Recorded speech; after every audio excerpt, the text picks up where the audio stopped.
जो मूवी मैं आज एक्सप्लेन करने जा रही हूँ उसका नेम है ड्यून। ये मूवी ड्यून के बारे में है। ड्यून एक डिजर्टेड प्लेनेट है। ये प्लेनेट स्पाइस का रिच सोर्स है। स्पाइस एक स्पेशल ड्रग है जिसे लेने से इंसान के अंदर सुपर पावर्स आ जाती हैं और जो लोग ये ड्रग्स लेते हैं इनकी आंखें नीली हो जाती हैं। इस ड्रग से न्यूक्लियर वेपन्स भी बनाए जा सकते हैं। तो मूवी का स्टार्ट होता है जहाँ हम देखते हैं कि इंसान बहुत मॉडर्न हो चुके हैं और उन्होंने बहुत तरक्की कर ली है। वो अलग अलग प्लैनेट्स पर जाकर रहने लगी हैं। इंसानों ने अपनी बहुत सारी एम्पायर्स बना ली हैं जिसमें से सबसे पावरफुल कोरिनो एम्पायर है। कोरिनो एम्पायर के पास बहुत स्ट्रॉन्ग आर्मी है और ये लोग बहुत ज्यादा स्पाइस कंज्यूम करते हैं जिसकी वजह से इनकी आंखें नीली हो चुकी हैं। एक चीनी नाम की लड़की बताती है कि बाहर के लोग इनकी जमीन से स्पाइस हार्वेस्ट करते थे लेकिन फिर बादशाह के ऑर्डर पर वो लोग यहाँ से चले जाते हैं। इन आउटसाइडर्स के लीडर का नाम रोबन था। किसी को समझ नहीं आता कि वो लोग वहाँ क्यों चले गए। फिर हम क्लेडन के नाम की एक प्लेनेट को देखते हैं जहाँ एक लड़का होता है जिसका नाम पॉल है और इसकी मदर जेसिका है। जेसिका एक विच है। इसके पास बहुत सारी सुपर पावर्स होती हैं और वो इनका इस्तेमाल पॉल को भी सिखाना चाहती है। पॉल जेसिका को बताता है कि इसे हर रात एक ही ख्वाब आता है। वो अपने ख्वाब में एक नीली आंखों वाली लड़की को देखता है। वो लड़की असल में चीनी होती है। पॉल के फादर इस प्लेनेट के किंग होते हैं। फिर दूसरी प्लेनेट से एक किंग आता है। वो किंग पॉल के फादर से कहता है कि हमें बादशाह के ऑर्डर पर स्पाइस हार्वेस्ट करने इराकीज जाना है। पॉल के फादर इसकी बात पर एग्री हो जाते हैं। पॉल अपने फादर के फाइटर को कहता है कि मैंने आपको ख्वाब में मरते हुए देखा है इसलिए आपको एहतियात करनी चाहिए, लेकिन वो फाइटर पॉल की बात को सीरियसली नहीं लेता। पॉल अपने फादर से कहता है कि जहाँ आप स्पाइस हार्वेस्ट करेंगे मैं वहाँ के लोगों से दोस्ती करना चाहता हूँ। फिर पॉल वॉर की ट्रेनिंग लेता है। सब लोग ट्रेनिंग लेते हुए अपने गिर्द एक शील्ड बना लेते थे ताकि वो जख्मी ना हो। रोबन बहुत ज्यादा परेशान होता है कि इनकी स्पाइस हार्वेस्ट करने की जगह पॉल के फादर के पास चली गई है, मगर इसका दोस्त इसे समझाता है कि वो परेशान मत हो, ये सब कुछ हमारे हक में बेहतर है। एक लेडी पॉल से मिलने आती है। इसे ये पता चल जाता है कि पॉल को सच्चे ड्रीम्स हैं। वो समझती है कि पॉल ही वो मसीहा है जो इस दुनिया को बचाएगा, इसलिए वो पॉल से कुछ सवाल पूछती है। वो लेडी पॉल की मदर से कहती है कि पॉल को बहुत प्रॉब्लम्स फेस करनी पड़ेंगी, इस पर बहुत मुश्किलात आने वाली हैं। पॉल भी वहाँ खड़ा सब सुन लेता है। पॉल की मदर पॉल को इस मसीहा के बारे में बताती है कि हमारे लोगों का मानना है कि एक मसीहा जरूर आएगा जो इस दुनिया को बचाएगा। फिर पॉल और इसकी मदर इराकीज पहुंच जाते हैं। वहाँ बहुत सारे लोग पॉल को मसीहा समझकर इसका वेलकम करने खड़े होते हैं। पॉल की मदर को लगता है कि ये सब इस लेडी ने किया है। पॉल के फादर इराकीज में माइनिंग का काम स्टार्ट कर देते हैं। पॉल को पता चलता है कि यहाँ सैंड वर्म्स भी हैं जो चलने की आवाज पर अट्रैक्ट होकर अटैक कर देते हैं, इसलिए यहाँ एक खास पैटर्न पर चलना पड़ता है। पॉल को कोई हंटर बीक की हेल्प से मारने की कोशिश करता है। वो दूसरे किंग का फाइटर था। पॉल के फादर के पास यहाँ का लीडर आता है। वो पॉल के फादर से कहता है कि वो लोग जल्दी अपना काम खत्म करके यहाँ से चले जाएं। पॉल के फादर माइनिंग की तैयारी देखने जाते हैं। वहाँ वो देखते हैं कि माइनिंग करने वाली मशीन की हालत बहुत खराब है। जो लोग यहाँ पहले माइनिंग करते थे वो मशीन को बहुत बुरी हालत में छोड़ गए हैं। एक लड़की इन सबको स्पेशल ड्रेसेस देती है और कहती है कि इस ड्रेस पर फिल्ट्रेशन सिस्टम लगा हुआ है जो हमारी बॉडी के इनड्रिंकेबल वाटर को भी पीने के काबिल बनाता है क्योंकि यहाँ पानी की बहुत कमी है। सब लोग वो ड्रेस पहन लेते हैं। फिर पॉल के फादर सुपरविजन के लिए दूसरी जगह प्लेन में जाते हैं जहाँ इन्हें सैंडवर्म्स नजर आता है। वो मशीन में काम करने वाले लोगों को बचाने के लिए अपना प्लेन नीचे उतार देते हैं। पॉल भी सबकी हेल्प करने के लिए आगे बढ़ता है लेकिन उसे कुछ विजन्स आते हैं और वो बेहोश हो जाता है। वो सैंडवर्म्स देखता है, देखते ही देखते पूरी माइनिंग मशीन को निगल लेते हैं।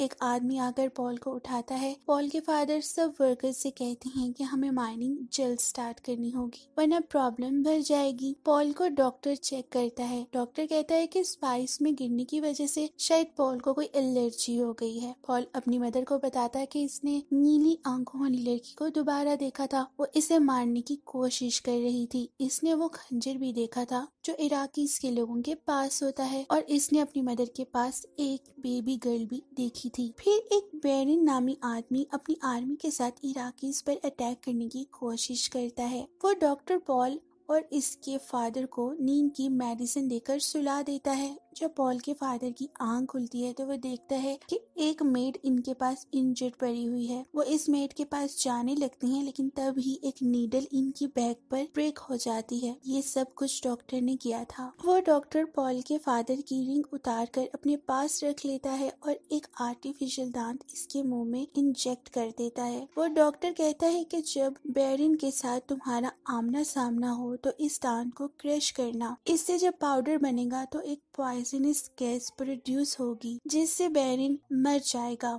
डॉक्टर वो रिंग अपने बैग में रख कर किसी तरह पॉल तक पहुंचा देता है। पॉल के फाइटर्स को पता चलता है कि बैरिन के अटैक के बारे में। वो बैरिन की आर्मी पर अटैक कर देते हैं। एक आदमी जब पॉल को बचाने जाता है तो वह देखता है कि पॉल अपनी जगह पर नहीं है। पॉल और इसकी मदर को बैरिन की आर्मी ने पकड़ रखा था और वो इन्हें वार्म्स की तरफ फेंकने वाले थे, लेकिन जेसिका अपनी सुपर पावर को इस्तेमाल करते हुए सबको अपनी विश में कर लेती है और वो सब लोग आपस में लड़ने लगती हैं। पॉल और इसकी मदर वहाँ से भागकर बाहर आते हैं तो देखते हैं कि बैरिन की आर्मी ने पूरा सिटी तबाह कर दिया है। वो भागकर एक जगह बना लेते हैं। बैरिन डॉक्टर को मार देता है और फिर वो पॉल के फादर के पास जाता है। पॉल के फादर अपने मुंह से पॉइजनस गैस निकालता है और बैरिन और इसके साथी मर जाते हैं। कुछ टाइम बाद वहाँ कुछ लोग गैस साफ करने के लिए आ जाते हैं। वो देखते हैं कि बैरिन वहाँ मौजूद है और जिंदा है। पॉल को डॉक्टर का बैग मिलता है जहाँ से उसके फादर की रिंग मिलती है। वह समझ आता है कि इसके फादर इस दुनिया में नहीं रहे। पॉल को कुछ विजन्स आते हैं। वो देखता है कि वो इसी नीली आंखों वाली लड़की के साथ बादशाह की आर्मी से फाइट कर रहे हैं। पॉल और इसकी मदर वहाँ से निकल आते हैं जहाँ उन्होंने शेल्टर लिया था। वो लड़की जिसने इन्हें ड्रेसेस दिए थे वो इनकी हेल्प करने के लिए तैयार हो जाती है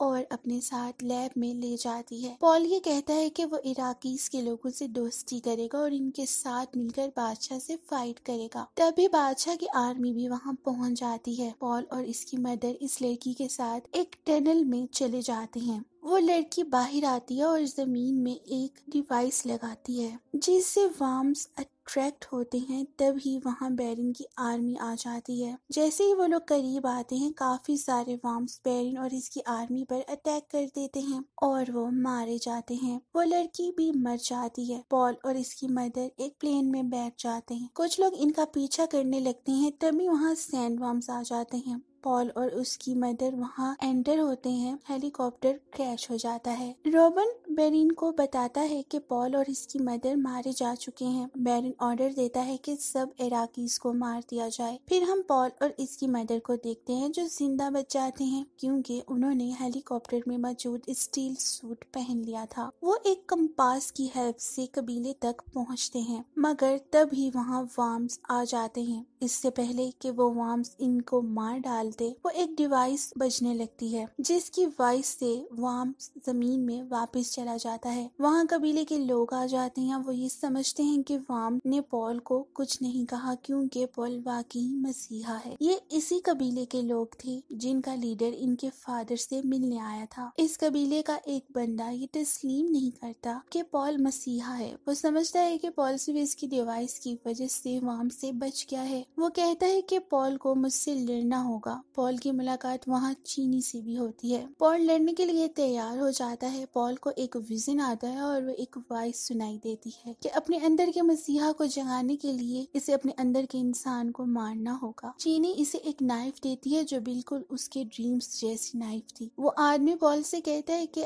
आज हम में से कोई एक जिंदा बचेगा। पॉल इसको मारना नहीं चाहता था, लेकिन मसीहा बनने के लिए इसे ये करना था। वो इसे मार देता है। फिर वो कबीले के लोगों से कहता है कि मैं आप लोगों के साथ बादशाह की आर्मी से फाइट करूंगा। फिर वो सब लोग आगे बढ़ने लगते हैं। वो इस कबीले के आदमी को देखते हैं जो वाम के ऊपर सवार था। चीनी कहती है कि ये तो आगाज है और फिर मूवी यहाँ पर एंड हो जाती है। Thank you so much for watching.